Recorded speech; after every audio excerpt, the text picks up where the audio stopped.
Hello there and welcome to A2 Maths. We're on June 2018, paper 2, and here we're looking at question 13, an integration question. So figure 2, the one on the right hand side, shows the sketch of part of the curve C with the equation y equals x ln x when x is greater than 0.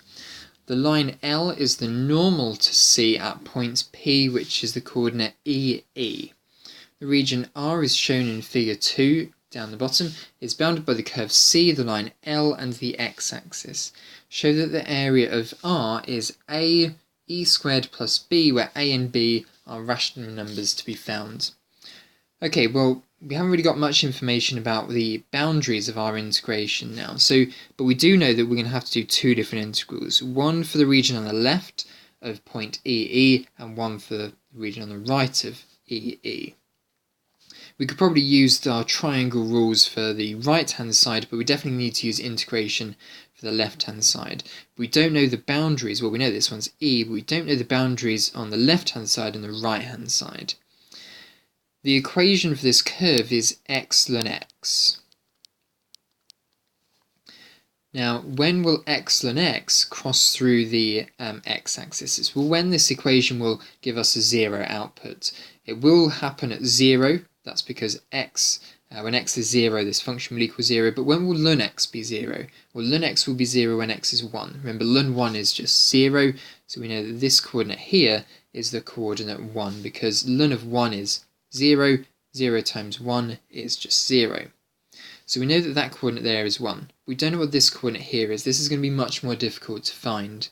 We're told that the line L is the normal to C at the point EE. So what we're going to do then is we're going to have to differentiate this curve x ln x to get the gradient of the point at EE, and then we'll have to do minus 1 over it to get the gradient of line L, and then work out what this intersection point is down here. So although it's an integration question, first thing we're going to have to do is differentiate x ln x. So we'll start with y equals x ln x, and we'll differentiate x ln x. We're going to use the product rule here, so it's going to be x times by 1 over x plus 1 times by ln x.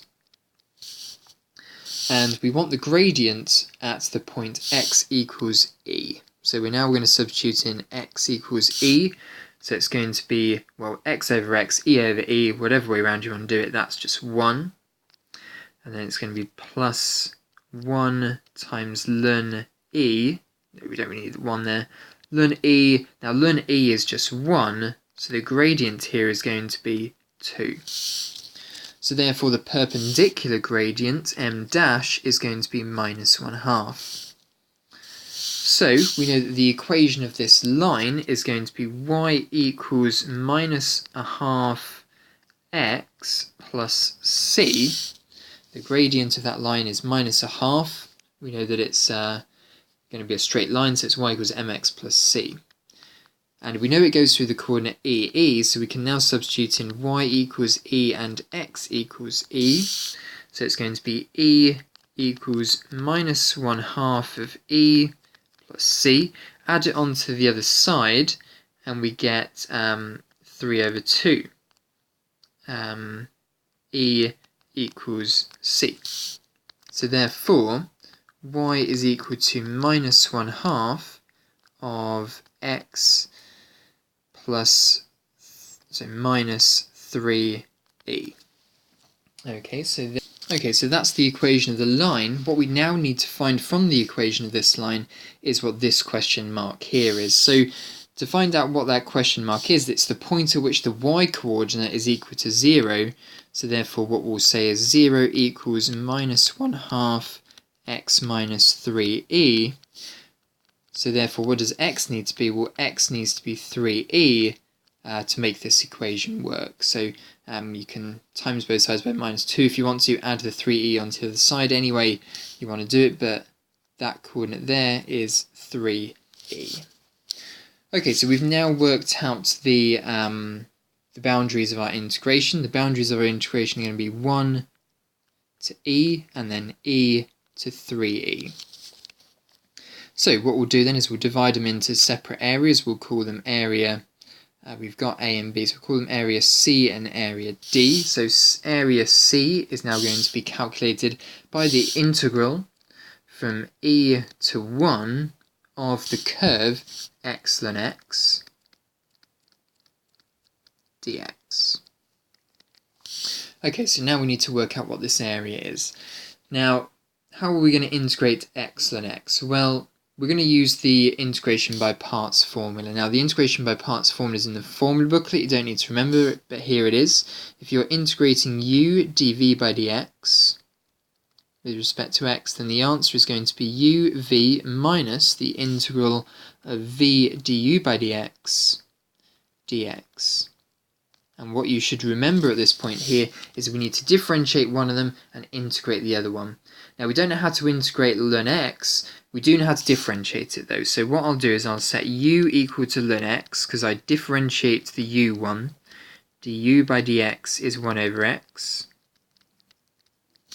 And the other one, dv by dx, well, the only thing I've got left is x. So dv by dx is x, and then v is going to be minus a half, so minus, where did the minus come from? Just a half x squared. Okay, so now let's use the integration by parts rule. It's going to be uv. Now when you're doing integration by parts with limits, it's going to be the limit from e to 1 of ln x times v, so that's a half x squared ln x. And then it's going to be minus the integral from e to 1 of v times du by dx. Now, du by dx is 1 over x, v is half x squared, so the multiplication of those two separate things is just going to be a half x dx. So, let's now start substituting e and 1 in. It's going to be a half e squared times by ln e minus 1/2 times 1 times ln of 1, but we know ln of 1 is just 0, so that disappears effectively. Then it's going to be minus the integral of a half x, that's going to be 1/4 x squared, between the boundaries of e and 1. So we know this is going to be, well, ln of e is just 1, so it's going to be a half e squared, and it's going to be minus 1/4 e squared, that's e substituted in, then 1 substituted in will be minus 1/4, and when we expand the brackets we're going to have 1/4 e squared plus 1/4. So that's the area just of C. Now we need to work out the area of D. D is just going to be a triangle, base of 2e, a height of e. So D is a triangle, it's going to be base times height divided by 2. The base is 2e, the height is e, and we need to divide this by 2. So D is just the area e squared. So now let's do C plus D. So we're going to get 5 over 4 e squared plus 1/4. And there we are, that's the answer to this problem here. We have the value a, which is 5 over 4, and b, which is 1/4. And there we are, that's 10 marks for question 13 there. Differentiation to find a normal gradient was the first part. Then we needed to use integration by parts to integrate x ln x and use some boundaries, and we got the final answer. So yeah, 10 marks for that question. That was question 13. Let's now move on to the final question, question 14 for paper 2.